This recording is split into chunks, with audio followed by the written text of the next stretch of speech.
Sekali jalan. Paling teruk yang Ni belah mana ni? ni belah sini. Ni Aceh. Ya, Aceh. Aceh. Tapi dah tak nampak dah. Daripada sana, Tak ada sini ada lagi. Daripada Ya, sana. ini kat Habis. sini je lah. Ni satu lagi. Saya punya lah depan mana Kuat angin tadi kat sini? pukul 5.30 tadi. Tahu wife saya kerja. Wife saya kata bunyi memang bunyi macam tu lah. Tak boleh tahan. Hujan tak ada. Sebelum ni, kejadian sebelum hujan. Dah panjat? Dah banyak dah. Dan melibatkan rumah saya, rumah 4, Zain goyang. 32. Dan rumah sebelah pula memang tengah sampai ke bawah. Dia sampai dalam.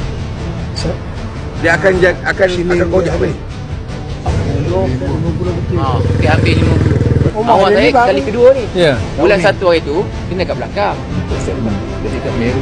Ada 18, 14. Yang itu pun belas-belas.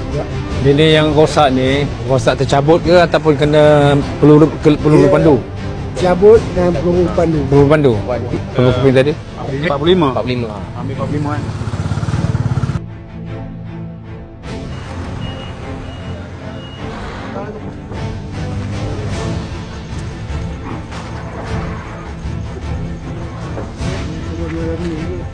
Saya kena hari ni nak. Okey.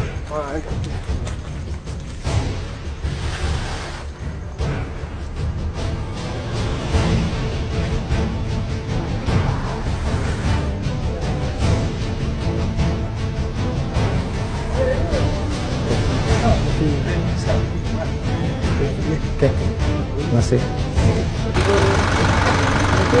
Budak-budak ni